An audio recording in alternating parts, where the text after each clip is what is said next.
Amén. Dios bendiga a todos nuestros hermanos. Para nosotros es un honor, de verdad que sí, y también una buena oportunidad que el Señor sigue concediéndonos para llegar hasta ustedes con la palabra de Dios, palabra de vida, esta que tiene poder para sobreedificarnos y darnos también herencia entre los santificados.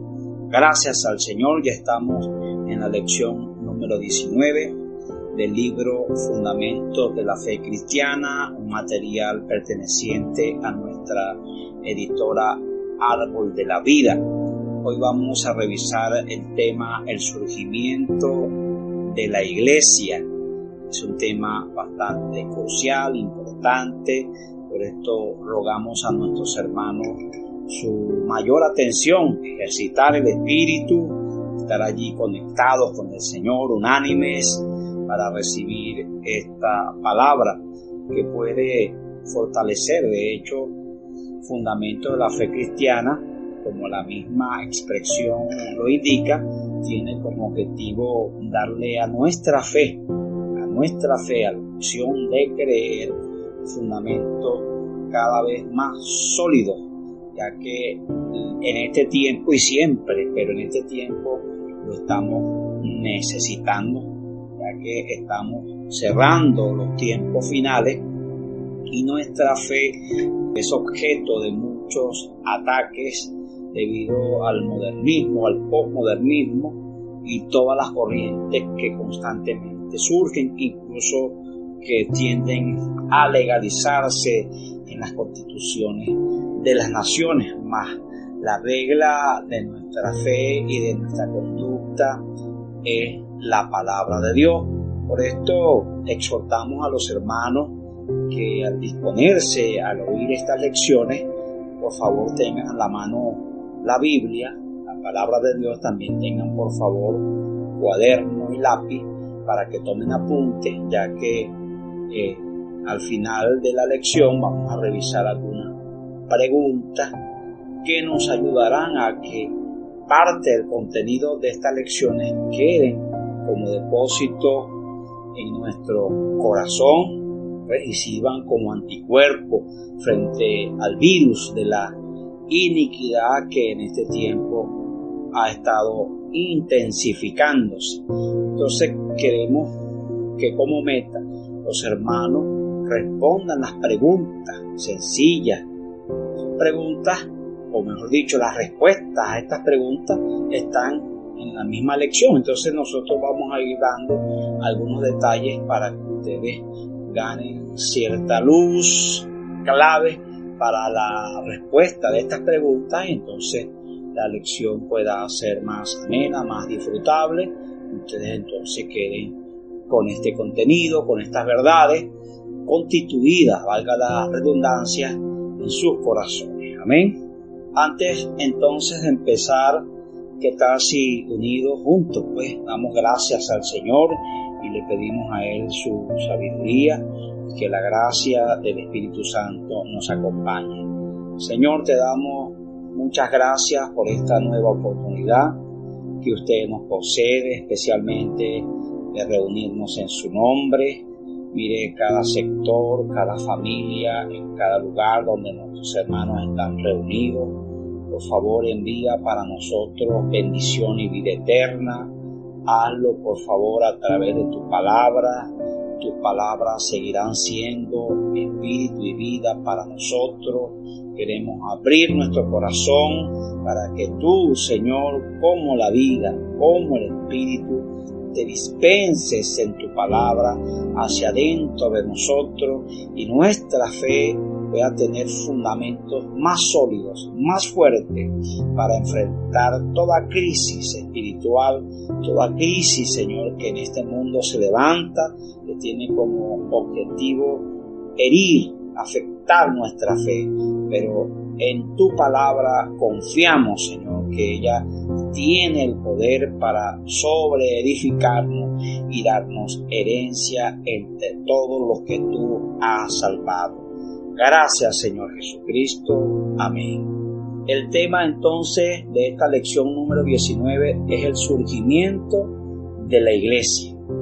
Revisaremos 3 puntos esencialmente correspondientes a esta lección. La primera parte va a ser un repaso breve de la lección número 18 o una introducción. Los 3 puntos que revisaremos en esta lección es la promesa de Jesús y el medio para su cumplimiento. 2. Un nuevo pacto. 3. La experiencia de los primeros discípulos.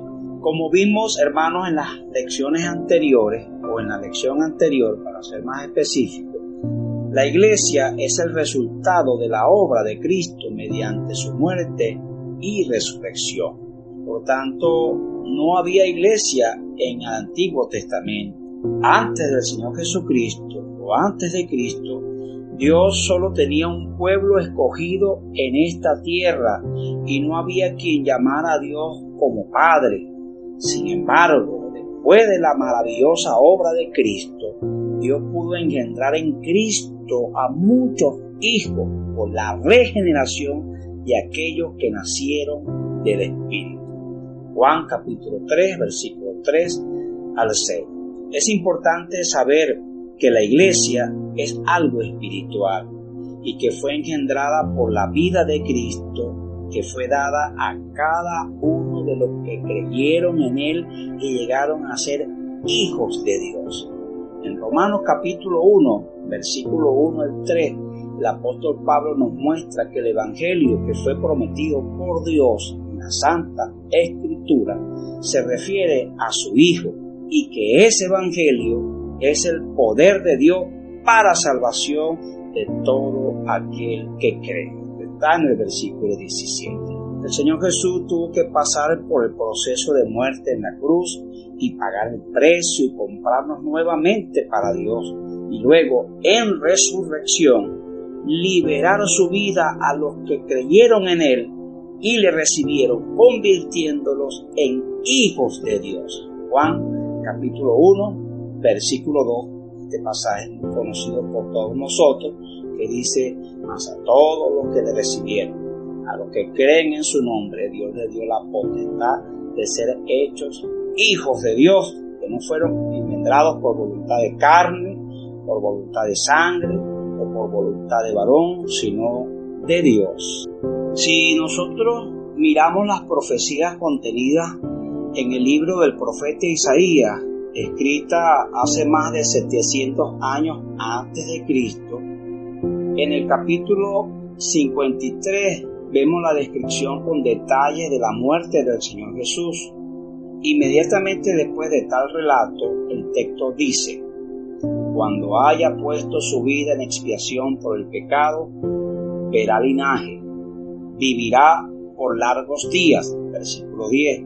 La palabra hebrea traducida como linaje acá también puede ser traducida como simiente, descendencia o hijo. Esto nos muestra que Dios solo puede engendrar a sus muchos hijos después de su obra en la cruz y de su resurrección. Asimismo, el versículo 11 dice: verá el fruto de la aflicción de su alma y quedará satisfecho. Por su conocimiento justificará mi siervo justo a muchos y llevará las iniquidades de ellos. Por tanto, aquí vemos que la iglesia es el resultado de la obra redentora de Cristo en la cruz del Calvario y de su resurrección. Ese es el fruto de la aflicción de su alma, el cual le trajo plena, completa satisfacción. Alabado sea el Señor Jesucristo. Ahora sí, entonces entramos en lo que es el real contenido de esta lección. Vamos al punto número 1, que es la promesa de Jesús y el medio para su cumplimiento. Amén. En este punto está la respuesta a una de las preguntas que al final entonces vamos a revisar y que exhortamos, animamos a que nuestros hermanos con diligencia y con sencillez y con mucho disfrute, puedan responder de tal manera que estas verdades, como lo decíamos al principio, queden constituidas en nosotros para nuestra edificación, para la obra que nosotros estamos llevando adelante, y bueno, para beneficio de todos los miembros del cuerpo de Cristo y todos aquellos que van siendo unidos o traídos a la iglesia por la salvación que Dios ofrece al hombre. Entonces, el primer punto es la promesa de Jesús y el medio para su cumplimiento. Mateo capítulo 16, versículo 18, el Señor Jesús revela a la iglesia, a Pedro. Al mismo tiempo, Él afirma que Él mismo, es decir, que el mismo Señor Jesús la edificaría. El Señor Jesús dijo en Mateo capítulo 16, versículo 18, ese pasaje conocido por todos nosotros, que Él edificaría la iglesia y que sobre esa roca Él edificaría su iglesia y las puertas del Hades no prevalecerían contra ella. ¿Cómo sería eso posible? Recuerden que la iglesia fue engendrada solo después de la muerte y la resurrección, y cuando descendió el Espíritu Santo, que bautizó a todo aquel que cree en Él y lo injertó en el cuerpo. La iglesia entonces, después de haber sido engendrada por la obra plena, completa, perfecta de Cristo, comienza esta a ser edificada. Pero el Señor Jesús afirmó que Él mismo la edificaría. Pero a lo largo de la Escritura, especialmente las cartas del libro de los Efesios, Romanos, inclusive Colosenses, Filipenses, nos habla o nos muestra que la edificación de la iglesia, es decir, su construcción, su crecimiento, su desarrollo, su progreso, se da a través de los miembros. Pero el Señor Jesús afirmó que Él mismo la edificaría. Bueno, justamente porque la iglesia es el complemento de Cristo, es decir, los hijos engendrados por Dios en Cristo como los miembros de su cuerpo. De esa manera, Cristo, como la cabeza, opera en sus miembros la edificación de su iglesia. Efesios capítulo 4, versículo 11, nos muestra que Cristo mismo nos constituyó a unos como apóstoles, a otros como profetas, a otros como evangelistas y a otros como pastores y maestros, a fin de perfeccionar a los santos para el desempeño de su servicio, que consiste en ¿qué? La edificación del cuerpo de Cristo. En otras palabras, Cristo capacita a los miembros de su cuerpo, los cuales poseen su espíritu, Romanos capítulo 8, versículo 9, también poseen su vida, Primera de Juan capítulo 5, verso 11 al 12, y los usa con el fin de edificar a todo su cuerpo, que es la iglesia. Amén, apreciados hermanos. Entonces revisamos el primer punto. Vamos a ir a las preguntas, o a la pregunta número 1, para que ustedes lleven el orden y recojan claves para la respuesta a estas preguntas. La primera pregunta es: Jesús afirmó que edificaría su iglesia. ¿Cómo lo realizaría o cómo realizaría el Señor Jesús esto? Bueno, en este punto que acabamos de compartir está la respuesta a esta pregunta. Ahora vamos con el segundo punto de este tema, el surgimiento de la iglesia, el nuevo pacto. El Nuevo Testamento nos revela un giro que Dios da, no solo en la historia, sino también en la ejecución del plan y en la forma que Dios tiene para relacionarse con los hombres. La palabra nos muestra que el Verbo se hizo carne, que habitó entre nosotros, trayéndonos la gracia y la realidad de Dios. Está en Juan capítulo 1, versículo 14. Este Verbo nos reveló el corazón de Dios, nos reveló también cuáles son sus gustos y sus deseos. Aquí tuvo un vivir humano y finalmente murió, resucitó, ascendió a los cielos y fue glorificado como Señor y Cristo. Después de la consumación de esos hechos, todo cambió y muchos no lo entendieron. Incluso varios de aquellos que amaban a Dios y creían en Dios, creían en Él, no lograron disfrutar de la gracia y de la realidad de Cristo. Justamente ¿por qué? Porque no percibieron el cambio. En cierta ocasión, el Señor Jesús dijo a un grupo de fariseos, y quiero hacer un paréntesis acá, nosotros tenemos una impresión negativa de los fariseos, un concepto bien negativo de ellos.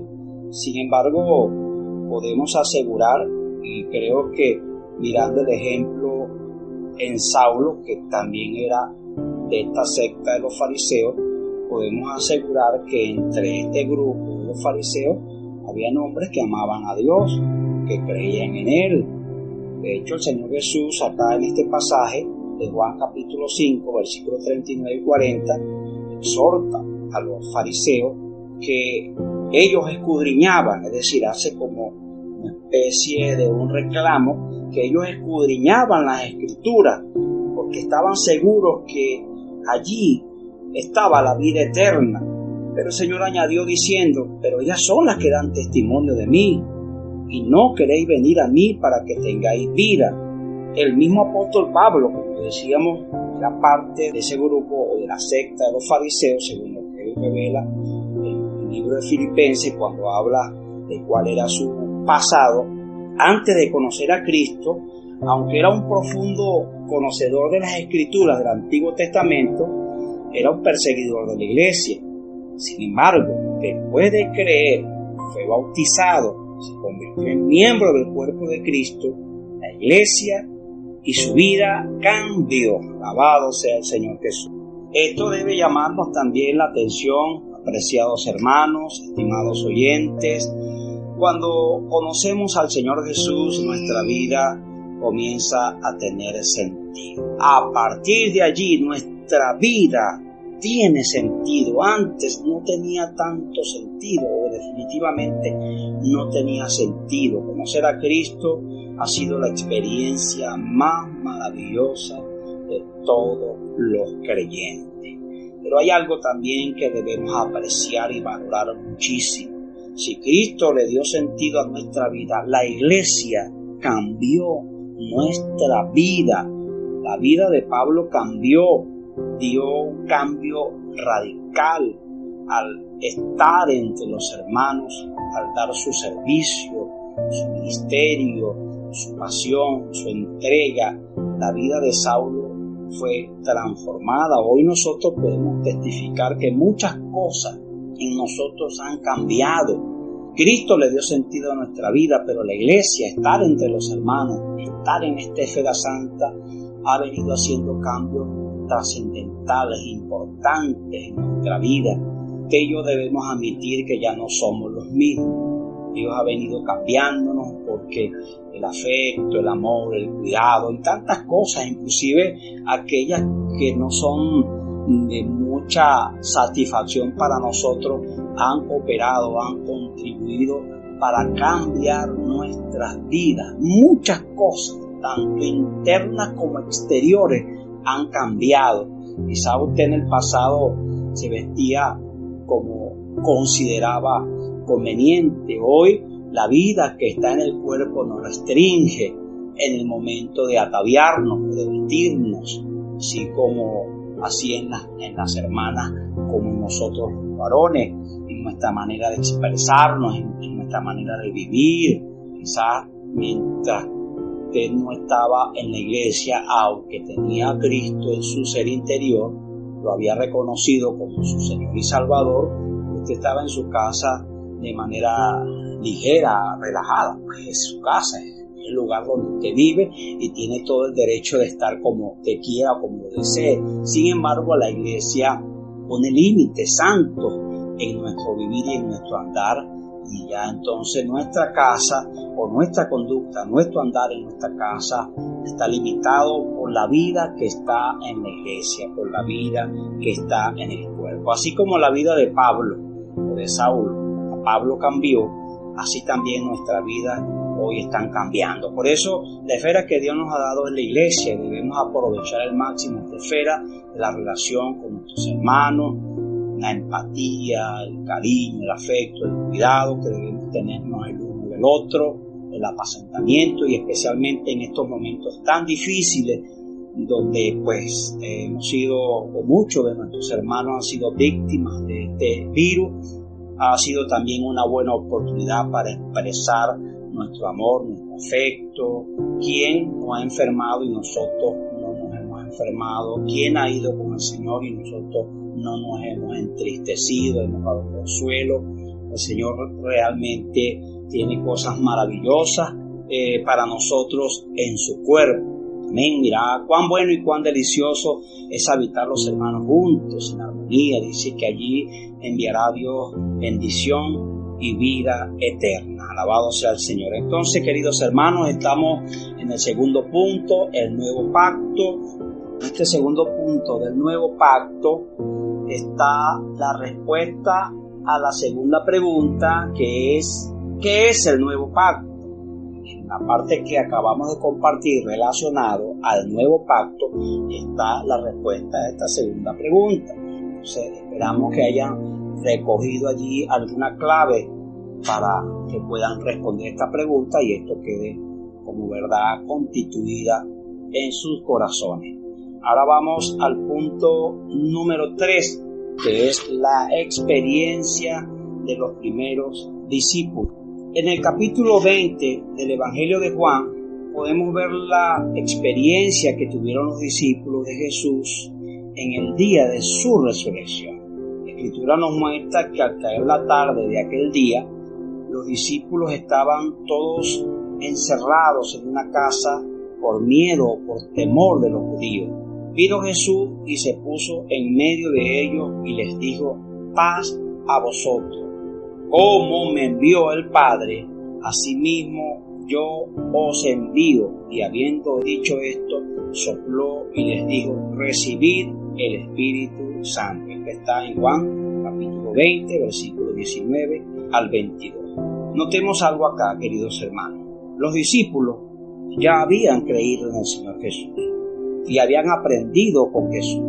Sin embargo, ahora Jesús, que pasó por el proceso de muerte y de resurrección, llegando a ser el Espíritu vivificante, según 1 Corintios capítulo 15, versículo 45, el Señor Jesús necesitaba regenerar a sus discípulos con su vida mediante su Espíritu. Efesios capítulo 1, versículo 13. Mientras Jesús estaba en carne junto a ellos, ellos no podían recibir el Espíritu Santo en su interior porque carecían de la justificación. No obstante, en aquel momento, cuando el Señor Jesús entra en aquel lugar, estando las puertas cerradas, estaban los discípulos por miedo de los judíos, Él, como el Cordero de Dios, ya había pasado por la cruz y ya había llevado las iniquidades sobre sí mismo.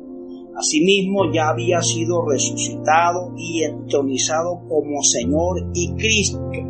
El poder de Dios fue ejercido en Cristo, resucitándole de entre los muertos y sentándole a su diestra en los lugares celestiales sobre todo principado, autoridad, poder y señorío, y sobre todo nombre que se nombra, y sometió todas las cosas bajo sus pies y lo dio por cabeza sobre todas las cosas a la iglesia, la cual es su cuerpo, la plenitud de aquel que todo lo llena en todo. Efesios capítulo 1, versículo 20 al 23. Así, el Señor Jesús, al soplar sobre ellos, Cristo estaba infundiéndose en ellos como vida, regenerándolos. Ellos se convirtieron entonces en hijos de Dios al nacer de Dios.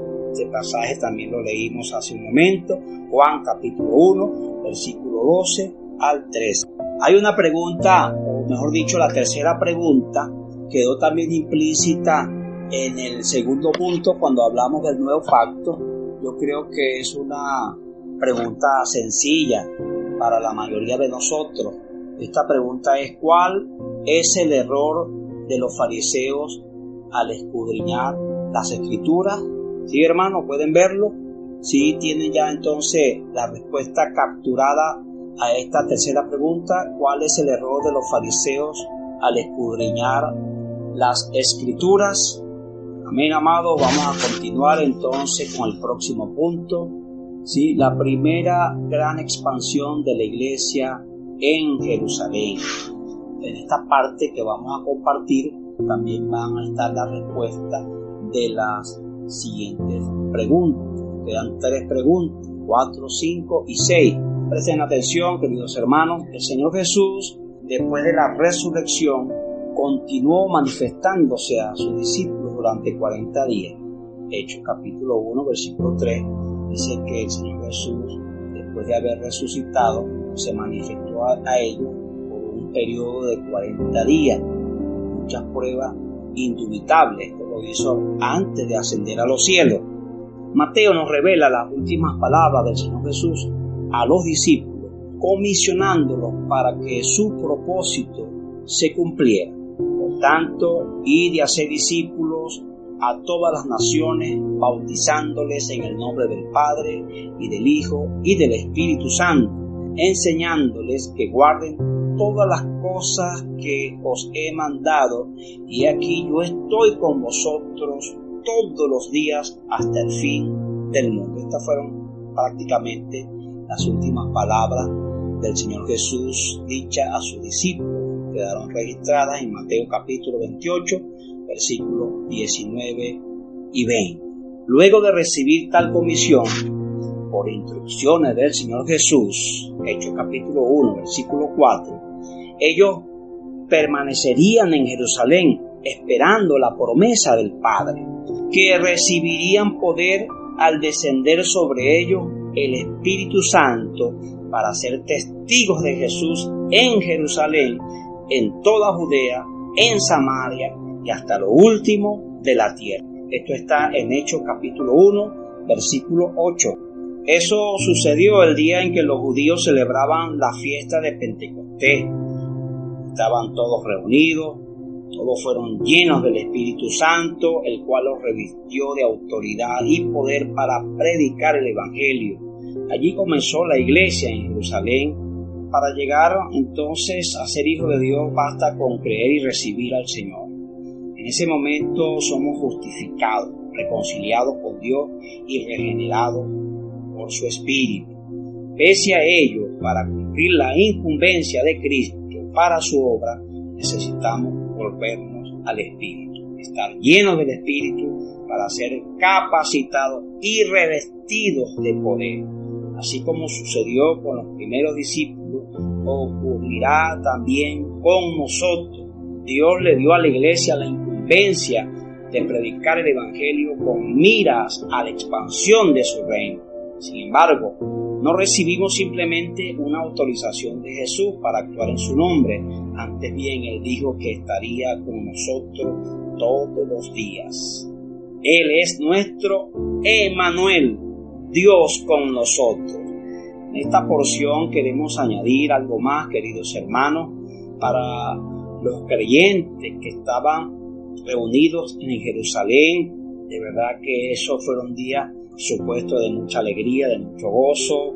Había la certeza de la resurrección del Señor Jesús, pero al mismo tiempo eran días de mucha tensión, de mucha preocupación, de mucha presión. Bueno, allí dice que estaban 120 reunidos, quizás comenzaron muchos más, pero con el tiempo comenzaron a desertar, por así decirlo, algunos, y quedó un grupo entonces de 120 personas que permanecieron entonces orando. Digo esto porque para ellos no era fácil la incumbencia, lo dicho por el Señor Jesús a sus discípulos en Mateo capítulo 28, la orden de predicar el Evangelio, bautizando, haciendo discípulos, bautizándolos en el nombre del Padre, del Hijo y del Espíritu Santo. No era una tarea tan sencilla, porque podían testificar de la vida del Señor Jesús. Pero recuerden que escasamente habían transcurrido 50 días cuando el Señor Jesús había sido muerto, había sido crucificado, y esto fue un hecho público porque así Dios lo dispuso. Por lo tanto, entonces era relativamente sencillo, por así decirlo, hablar de la vida del Señor Jesús, pero testificar de su resurrección, hablar de Él, de su resurrección, después que todas las personas de aquel entonces pudieron presenciar la muerte del Señor Jesús, no era algo tan sencillo. Por lo tanto, ellos necesitaban ser revestidos de poder, llenos del Espíritu Santo, y Dios lo sabía perfectamente, pero para Dios esto era una gloria, el usar a los hombres llenos de errores, de muchas imperfecciones, de debilidad. Por esto el Señor les exhortó a que no se fuesen de Jerusalén hasta que recibiesen la promesa del Padre, es decir, el poder del Espíritu, para poder testificar, hablar del Señor Jesús y testificar con denuedo la resurrección del Señor Jesucristo.